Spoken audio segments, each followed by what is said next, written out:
నమస్తే, welcome to whistle.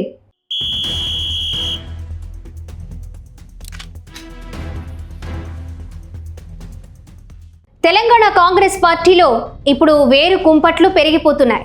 ముఖ్యమంత్రి రేవంత్ రెడ్డికి వ్యతిరేకంగా పలువురు నేతలు ఇప్పటికే పార్టీ ఢిల్లీ పెద్దలకు ఫిర్యాదులు చేశారు. ఇప్పుడు పదవులు రాని నేతలు బహిరంగంగానే విమర్శలు చేస్తున్నారు.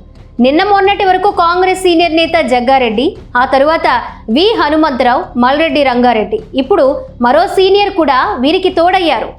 10 ఏళ్లు పూర్తిగా ప్రతిపక్షంలోనే ఉన్న కాంగ్రెస్ పార్టీ అధికారంలోకి వచ్చి ఏడాదిన్నర పూర్తయింది. ఈ నేపథ్యంలో పలువురు సీనియర్ నేతలు పదవులపై గంపెడాసలు పెట్టుకున్నారు. అయితే ఢిల్లీ పెద్దల సూచనల మేరకు కొందరిని మాత్రమే పదవులు వరించాయి. దీంతో పదవి రాలేదనే అక్కసుతో కొందరు నేతలు విమర్శలు చేస్తున్నారు. ముఖ్యమంత్రి రేవంత్ రెడ్డి పైన కోటమిరెడ్డి రాజగోపాల్ రెడ్డి ఘాటు వ్యాఖ్యలు చేశారు. పాలమూరులో పర్యటించిన సమయంలో 10 ఏళ్లు నేనే సీఎం అంటూ రేవంత్ రెడ్డి వ్యాఖ్యానించారు.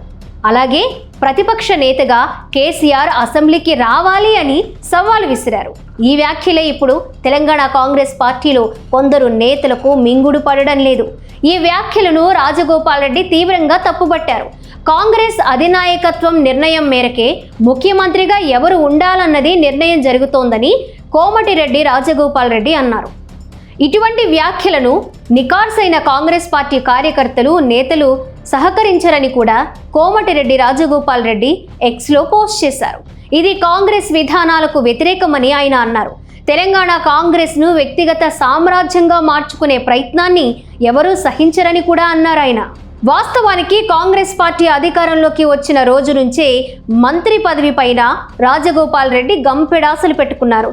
తనకు పదవి వస్తుందని తన అనుచరులతో పదే పదే చెప్పారు కూడా.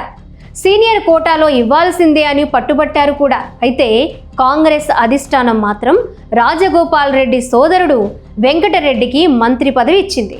దీంతో రాజగోపాల్ కొంత అసహనం వ్యక్తం చేశారు కూడా.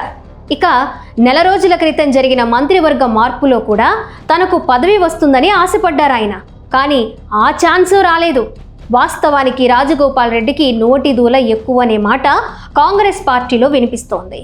ఎంపీగా, ఎమ్మెల్సీగా, ఎమ్మెల్యేగా పనిచేసిన రాజగోపాల్ 2018లో కాంగ్రెస్ పార్టీ తరపున మునుగోడు నుంచి పోటీ చేసి గెలిచారు. అయితే అనూహ్యంగా 2022 ఆగస్టు 2న కాంగ్రెస్ పార్టీకి రాజీనామా చేసి బీజేపీలో చేరారు. ఆ తర్వాత సరిగ్గా ఏడాదికే 2023 అక్టోబర్ 27న తిరిగి కాంగ్రెస్ పార్టీలో చేరారు. ఆ ఏడాది అసెంబ్లీ ఎన్నికల్లో మునుగోడు నుంచి పోటీ చేసి విజయం సాధించారు. అప్పటి నుంచి తనకు మంత్రి పదవి వస్తుందని ఆశపడ్డారు. కానీ అవకాశం మాత్రం రాలేదు. దీంతో తీవ్ర అసహనంలో ఉన్న రాజగోపాల్ రెడ్డి ఇప్పుడు నేరుగా సీఎం రేవంత్ రెడ్డిపైనే విమర్శలు చేస్తున్నారు.